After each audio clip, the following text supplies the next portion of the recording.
That text from my father read, "Don't expect anyone to show." 5 words that cut deeper than any knife. I was standing in a private dining room I'd paid for myself. 10 chairs, 2 candles, and 1 heart sinking fast.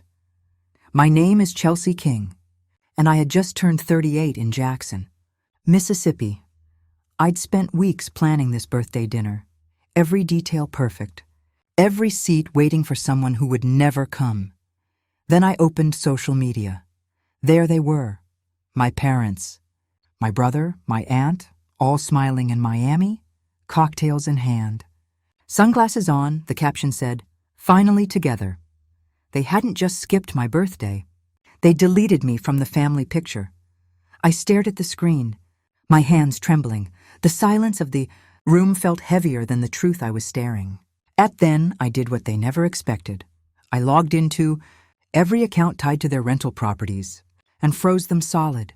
They thought they could leave me behind and still live off my generosity. They were wrong. I didn't sleep that night. My mind replayed every memory, every time I'd saved them. Every moment they thanked me with silence. They always said blood came first. But somehow I was never part of that equation. I built my real estate business from the ground up, one rental at a time. My parents lived in one of my apartments. Rent always late. My brother ran his failing consulting business out of one of my commercial spaces. My aunt's endless dinner parties? Paid for with my cards. They called it family loyalty. I called it survival debt. Every favor I gave came with a bruise, a jab about my boyfriend, a smirk about my luck, as if my success didn't count because it came from me. I remembered my mom's words last Thanksgiving. "At least your brother's business brings us pride." She said it sweetly, like a knife wrapped in sugar, and I smiled, pretending it didn't hurt. For years, I believed keeping peace was worth swallowing my pride.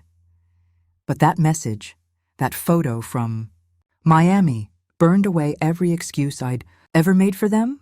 They didn't forget my birthday, they erased me. And that was the moment I decided they were about to learn what invisible really meant. The night of my birthday ended in silence, the kind that hums just before something breaks. But when the sun came up, something inside me had shifted. It wasn't anger anymore. It was focus. For years, I'd treated my family like fragile glass, afraid to crack the illusion of unity. But that illusion was already shattered. I brewed coffee, sat at my desk, and opened my property management software. 3 buildings, 3 leases, 3 anchors they'd tied. Around my neck, my parents' rent, half of market value. Brother's office, barely covering taxes. My aunt's senior discount, another joke at my expense. I stared at the numbers, and something in me clicked. If they wanted to live like strangers, they could start paying like strangers. No more discounts, no more family excuses, just business. I drafted new leases, market rate, 30 days notice, and hit send. For the first time in years, I felt calm. Not revengeful, just released. Owen walked in then, grease on his hands, curiosity in his eyes. "You okay?" he asked. I nodded. "Yeah," I said quietly. And for once, I meant it. He kissed my forehead. Didn't press for details. He never did. That was part of why I loved him. He trusted my storms to pass into plans. That afternoon, I opened my spreadsheets, tracing every favor I'd given, every debt they'd left hanging, car loans, utility bills, emergency repairs, over $70,000 in 5 years. No wonder they could afford Miami. By evening, my inbox was full of confirmations, lease renewals, and policy updates, a digital paper trail that spelled one word: freedom. I wasn't cutting them off out of spite. I was ending a system that bought their silence with my sacrifice. For years, they mocked Owen, called him the grease monkey, but he was the only one who ever showed up. He believed in effort, not entitlement, and maybe that's what my family couldn't stand. That night, we sat on the porch, a bottle of wine between us. We didn't talk about Miami. We talked about the future. He looked at me and said, Sometimes you've got to stop saving people who don't want to be saved. I laughed softly. Guess I finally learned that. My phone kept lighting up. Missed calls, guilt trips, long texts full of excuses. I let them pile up. Each one was proof that my peace was finally under construction. They'd taught me how to give. Now I was learning how to keep. And for the first time in my life, I didn't feel like their daughter. I felt like my own person. And that feeling, that quiet, steady freedom, was priceless. 3 days after I raised the rent, they came to my door, my father in his pressed shirt, my mother in pearls she couldn't afford, the same ones I'd probably paid for. Their faces carried that practiced expression. Disappointment, dressed as concern. "Chelsea," Dad started, his voice heavy with guilt wrapped in authority. "This isn't you, raising rent on your own family?" Mom stepped in, her tone soft, trembling just enough to sound motherly. "You're tearing us apart, honey." "Over what, a birthday dinner?" "A birthday dinner, that's what they called it." I leaned against the counter, arms folded, heartbeat steady. "You made your choice," I said. "Now live with it." Dad's jaw tightened. "We built you up," he said. Like my success was theirs by default. I almost laughed. "You built nothing. I paid the bills. I kept the lights on. You cashed the checks." Mom's eyes glistened, the same tears she used whenever she wanted something. "Chelsea, please," she whispered. "Your brother's struggling. He's desperate. Don't make things worse." That's when my phone buzzed on the counter. An email notification, credit inquiry alert. I frowned, opened it, a new loan application under my name. $50,000. Collateral, my apartment buildings. Applicant, Michael King, my brother. The room went silent. Mom's color drained.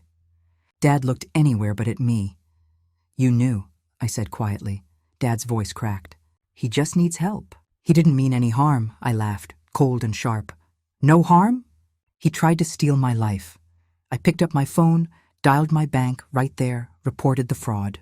Froze my credit, shut it all down within minutes. Mom reached out, eyes wet. "Chelsea, stop. He's family," I stepped back. "So am I. Or did you forget that in Miami?" Dad's expression hardened. "You'll regret this," he said. "Maybe," I replied, calm as stone. "But at least I'll regret it on my own terms." The call ended. Fraud case confirmed. Loan denied. Silence filled the kitchen.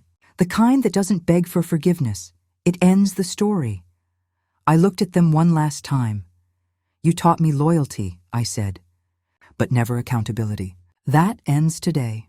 Mom started to cry. Real tears this time. Maybe. But it didn't matter. She'd wept through every boundary I'd ever tried to set. They left without another word. The door closed behind them like a final sentence. The silence that followed was heavy. Not grief, not rage. It was peace, disguised as emptiness.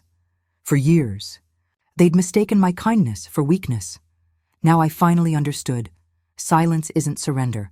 It's strategy. An hour after they left, the house felt like a courtroom after the verdict. Silent, final. I should have cried, but I didn't. I'd already spent enough tears on people who mistook love for leverage.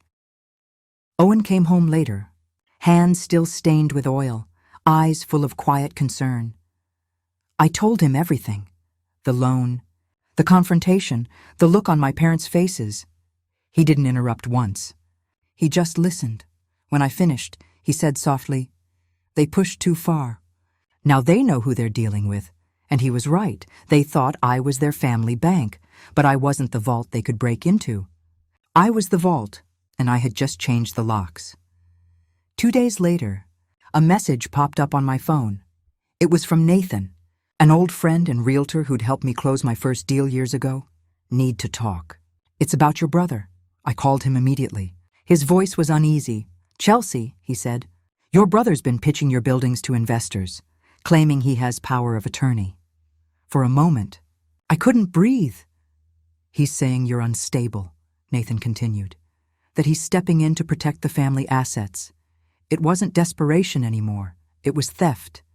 Can you stall him?" I asked, I already did, Nathan said. He doesn't know I called you. When I hung up, the anger wasn't loud. It was surgical, focused, precise. I opened my files, leases, titles, transfer records, every document with my name alone stamped in ink. Then I called Jennifer, my attorney. Her voice was steady, the kind of calm that makes chaos blink first. "Send me everything," she said. "We'll lock down your assets legally." By afternoon, she'd done it. Every property, every account, sealed airtight. Michael had no authority, no documents, nothing but lies and nerve. But the story didn't end there. Jennifer found something I didn't know existed. An old trust fund my grandmother had created years ago. It had been dormant, waiting. Its condition? It would activate only if I stopped financially supporting my family. $500,000. I sat there frozen. Grandma had seen this coming. Long before I did, she'd left me a lifeline disguised as a lesson. Jennifer's voice broke through the silence.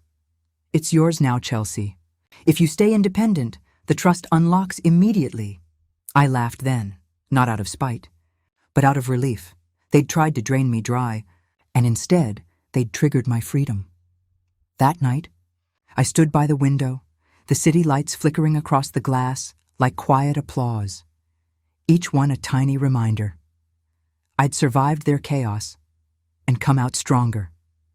The same family who once mocked my choices had unknowingly handed me the key to start over, and this time, I wasn't wasting a second of it. By morning, the storm had passed, not outside, but inside me, the chaos had burned itself out, and all that was left was clarity. I called Nathan again. "Tell the investor the truth," I said. "Show him the documents. End my brother's story before it spreads." By the next day, it was over. The deal collapsed, the investors backed off, and my brother's reputation crumbled faster than his lies. In less than 48 hours, word spread through Jackson. Michael King wasn't a businessman anymore. It was a warning. Mom texted me a novel of excuses. Dad sent a single line. "You've gone too far." No, I thought. I've finally gone far enough. Owen found me on the porch that morning, coffee steaming in his hands, that calm pride in his eyes. So he said with a grin, "What's next?" I smiled, slow, certain. "Rebuilding," I said, but this time without their fingerprints on it. He nodded, pulling me close. "They thought they broke you," he whispered, "but all they did was clear the path." Okay, and he was right. They tried to steal my life and handed me the keys to start again. A month later, the dust finally settled. My parents moved out of my apartments. My brother's business folded. My aunt's gossip went quiet. They called it punishment. I called it balance. For the first time in years, my life felt quiet, no guilt, no late-night emergencies, no endless rescues. Just peace, and peace, I learned. Doesn't need an audience. Owen and I spent our evenings sketching plans, drawing dreams on napkins, talking about what came next. What if we started our own company? I asked one night. He grinned. That same spark in his eyes that always made me believe in beginnings. "You've already built empires for others, Chelsea. Now it's time to build one for yourself." And so we did. We launched King Properties, a small firm dedicated to affordable housing in Jackson. I invested my grandmother's trust fund into it, not for wealth, but for worth. Every building we restored, every family we helped, every key we handed over felt like redemption. People called me lucky. They didn't know luck had nothing to do with it. Luck didn't pay the mortgages. Boundaries did. Courage did. My grandmother's trust wasn't just money. It was a message that love isn't endless giving. It's knowing when to stop. Owen often says I look different now. Lighter, he tells me. Like you finally came home to yourself. It's right, because I did. I stopped chasing their approval and started building my own peace. And somewhere in the rubble of betrayal, I found something better than forgiveness. I found freedom. Sometimes, family isn't the people who share your blood. It's the ones who help you. Rebuild after everything burns down. They tried to erase me. Instead, I learned how to begin again on my own terms.